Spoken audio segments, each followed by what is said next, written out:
Hello folks, I'm Sinead for iCabbi and I'm joined today by Rachel Lowe, the creator of the destination board games empire. Rachel is our keynote speaker at iCabbi Women in Taxi today. Rachel, thank you so much for joining us today. Thank you for inviting me. Very well. So tell us a little bit about yourself. You have some deep-rooted connections with the taxi industry that are a little bit different to the rest of the ladies that are here today. Yeah, I used to be a cab driver myself, and that's where we started over 20 years ago now. I had my children very young, so it was to have that flexibility with the cab driving as a part-time job, and it allowed me to go back to university and finish my divorcing. So I was taxi driving whilst I was in Liverpool and being a mum. And it is such a flexible way to make money, isn't it? You know, you can literally go and collect the kids if you need to, or I think we spoke before about potentially being able to go home and breastfeed if you need to, right? I did that, yes. I used to, because you can kind of feel it. You kind of know, you just know when you've got to go home.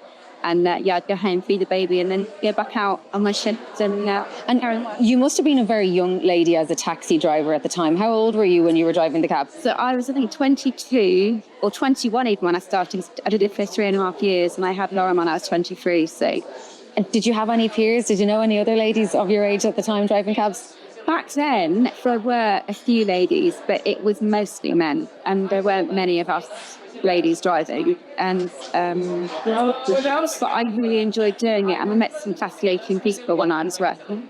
Yeah, it's a super way to fit a family life, and you were studying at the time. So tell me, you were driving your cab. You knew that you didn't want to drive a cab forever, and that you needed to make a change in your life. And someone got in the back of the cab.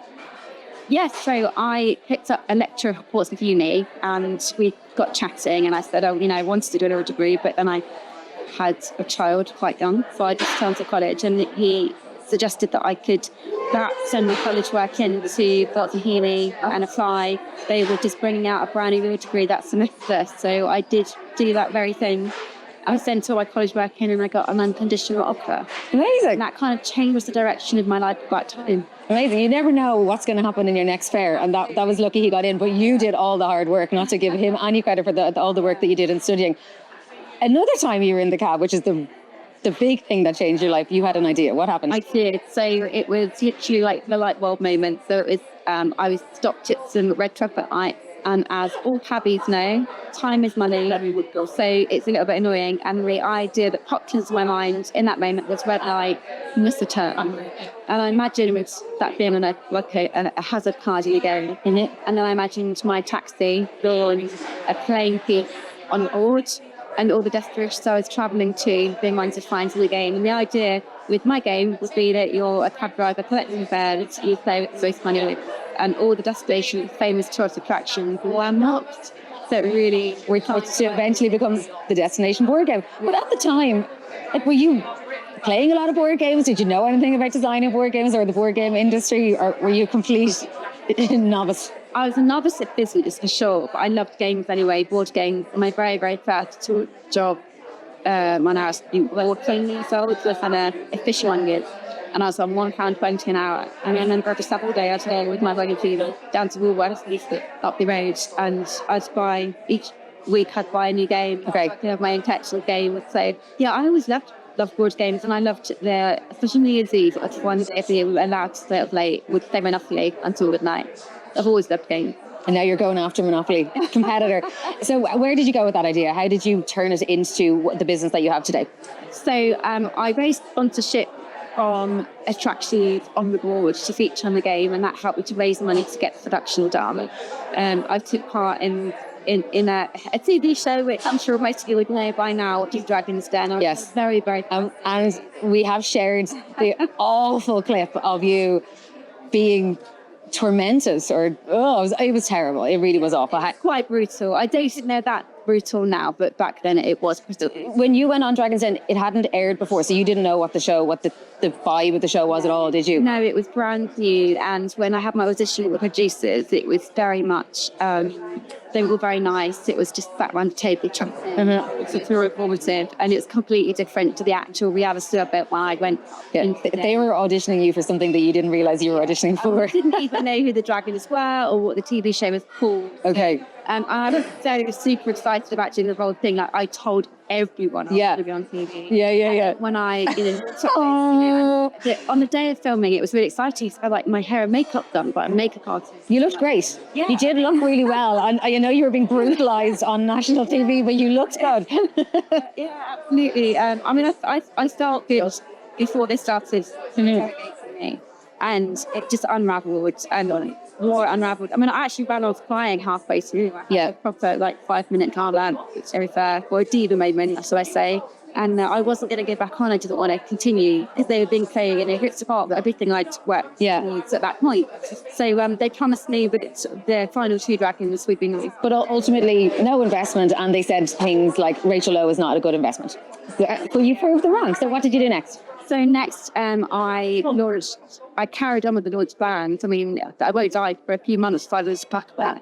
Demoralised. Yeah. But I had to pick myself up, dust myself down, and get on with it. So I had a launch plan and organised the cameos event, and we launched in the half-term week of 2004 in October.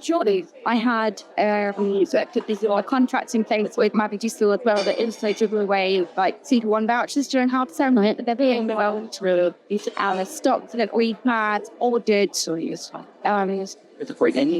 For the first, so the stock we delivered to families of whole launch periods was sold out on the first day.